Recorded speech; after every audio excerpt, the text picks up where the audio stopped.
ხელისუფლებამ მისგან თავის გადასარჩენად გაქცეულ მოქალაქეებს ევროპაშიც მოუწყო არმაგედონი. მან ფაქტიურად ორმაგი ომი გამოაცხადა საქართველოს მოქალაქეთა წინააღმდეგ და ამჯერად უკვე პარლამენტში მეორე მოსმენით იქნა მიღებული კანონპროექტი, რომელიც დანაშაულად აცხადებს დახმარებას ადამიანებისათვის ემიგრაციაში, თავშესაფრის მისაცემად, სამუშაოზე მოსაწყობად, ბინით დასაკმაყოფილებლად, ყოველნაირი ქმედება, რომელიც მიმართული იქნება მოქალაქეებისათვის ადამიანური პირობების შესაქმნელად ემიგრაციაში, ცხადდება დანაშაულად. და ეს უკვე საკონცენტრაციო ბანაკიც აღარ არის. საკონცენტრაციო ბანაკიდან გაქცევა შეიძლებოდა. ესაც კი აკრძალეს. აი ამ ეგრეთ წოდებულ ქვეყანაში. მე მოუწოდებ და ვთხოვ საპარლამენტო უმრავლესობის წევრებს, დინარაძეებს, თალაკვაძეებს, ჩუგოშვილებს, ვოლსკებს და ვინც არიან იქ ჩვენი ხალხის ხარჯზე გახსუებულებს. სასწრაფოდ გააჩერეთ დანაშაულებრივი კანონპროექტის განხილვა. მიეცით ადამიანებს საშუალება შეინახონ საკუთარი თავი, ოჯახი, შეავსონ ქვეყნის ბიუჯეტი, რათა თქვენ ჯიპები იყიდოთ და კარგად იცხოვროთ. თუნდაც ამისათვის. მოგესალმებათ მსოფლიო ემიგრაციის კანონი დაუწერელი გულისხმობს იმას, რომ ადამიანები ერთმანეთს ეხმარებიან უცხოეთში. მთელი ინდუეთი მსოფლიოშია მოდებული ისევ ინდუელების დახმარებით. ბიძაშვილი ბიძაშვილს ეხმარება, სოფლელი სოფლელს, ქალაქელი ქალაქელს, მეზობელი მეზობელს, კლასელი კლასელს, ფილიპინელი ფილიპინელს. გერმანიის ტერიტორიაზე 10 მილიონამდე თურქი დამკვიდრდა მეორე მსოფლიო ომის შემდეგ, მხოლოდ და მხოლოდ ისევ და ისევ თურქების დახმარებით. ეს ასიეს მსოფლიო წესი. ქართველები ერთადერთი ერი ვარ დედამიწაზე, რომლებსაც არ მიგვიღია დიდ ხალხთა გადასახლებებში მონაწილეობა. ანუ არ დაგვიტოვებია ჩვენი მიწა, ჩვენი წყალი, ჩვენი ტერიტორია და საუბედუროდ დღეს აი ამ დანაშაულებრივი გამახატაკებელი პოლიტიკის შედეგად ადამიანებს უწევთ უკიდურესი აუცილებლობის გამოყენება თავის გადასარჩენად, ანუ სამშობლოდან გაქცევა იმისათვის, რომ სამშობლოში დარჩენილი თავისი ოჯახის წევრები შეინახონ, საკუთარი თავი გადაიჩინონ და შეემზადონ იმისათვის, რომ მერე ისევ დაბრუნდნენ უკან.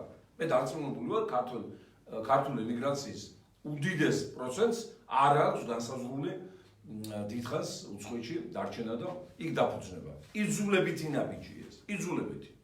ერთადერთი ერი ვართ ჩვენ, რომლებსაც ემიგრაციის ეტაპი არ გაგვივლია და აი ჩვენი ხელისუფლებების წყალობით ამ ეტაპს ეხლა გავდივართ. რა გამოსავალს ხედავთ ეხლა ამ პროცესში, რომ მთავრობას თქვა, რას თავაზობთ, რომ ეს განხილვა შეაჩეროს? რას უნდა ვთავაზობდე? ვთავაზობ კი რომ მოვითხოვ, რომ ეს განხილვა შეაჩეროს. ჯერ ერთი არ არის სამართლებრივი ეს. არავის არ აქვს უფლება აუკრძალოს გადაადგილების საშუალება ქვეყანაში და ქვეყნის გარეთ. ეს არის კონსტიტუციური უფლება მოქალაქისა და საერთაშორისო სამართლით გარანტირებული პრეროგატივა. გადაადგილების თავისუფლება. დავიწყოთ აქედან. მეორე, არავის არ აქვს უფლება თავშესაფარის მიღება შეზღუდოს უცხო ქვეყნების ტერიტორიაზე. ეხლა უცხო ქვეყნები თავშესაფარის კრიტერიუმად აცხადებენ უამრავ არგუმენტაციას, დაწყებული სოციალური პრობლემატიკით, ავადმყოფობით, გარკვეული სექსუალური ორიენტაციის მატარებლობის გამო და სხვადასხვა. როგორ უნდა დაუწესოს ეხლა ბიძინა ივანიშვილმა და დინარაძემ დიდ ბრიტანეთსა და ირლანდიას და ესპანეთს თავშესაფარის მიცემის კრიტერიუმები საქართველოს მოქალაქეებისათვის. და რაც არანაკლებ მთავარია, დანაშაულად ცხადდება შუამდგომლობის გაწევა პოლიტიკური თავშესაფარის მისაღებად საქართველოს მოქალაქეებისათვის. ასე მე სამუდამო პატრიოტებმა მომცენ უამრავ მოქალაქეს მივეცით წერილი. აქ არის ჯოჯოხეთი, შევარდნაძის დროიდან დაწყებული დღემდე და არიქათ უშველეთ ამ ადამიანს არ მოხდა შიმშილით. მართალია ძალიან ბევრი ღირსი არ იყო ამის. იმიტომ რომ არ მარტო ხმას არ გვეცემდნენ, მისი ახლობლებიც კი ჩვენსგან მუშაობდნენ აქ. ღირსი არ იყო, მაგრამ ეხლა ამის მიხედვით ხო ვიმჯერებთ პოლიტიკურად რა გვაწყობს, რა არ გვაწყობს, ვინ ჩვენი მოყრე, ვინ ჩვენი მოწინააღმდეგეა, ერთი სისხლის, ერთი ქვეყნის და ერთი მომავლის შვილები ვარ და ამ დროს ყველა ერთმანეთს უნდა დაუდგათ გორჩი, მათ შორის ემიგრაციაში. აი ახლა რაც ხდება ბარსელონაში, ეს რის შემდეგ დაიწყო? რაც ზალკალიანი, ეს გაურკვეველი წარმოშობის მტირალა არსება ჩავიდა ესპანეთში და შეუთანხმდა ესპანეთის მთავრობას, რომ დაიწყებოდა ქართველების გამოდევნება და გამორეკვა იქ. მასობრივი წესი და აგერ დაეცნენ თავზე იმ საერთო საცხოვრებას და დააწევეს ბავშვები და გაუხეთქეს გულები. ეს ყველაფერი ამ ყველაფერში მონაწილეობდა საქართველოს პოლიცია. საქართველოს პოლიცია ამარტო აქ კი არ არბევს ხალხს. და აქ ხოცავს და ზდევნის და მძინარე ბიჭებს კი არ ხოცავენ. იქაც ჩააკითხეს. ამადგენ ლაქცეულებს. აი ეს მდგომარეობა.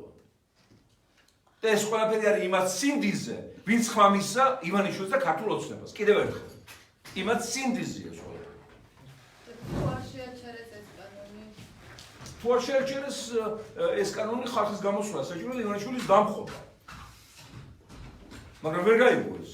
ხალხმა ჯერჯერობით. თუ გაიგეს და ვერ ბედავენ და სანამ გაბედავენ ამას, ესე გადავშენდებით.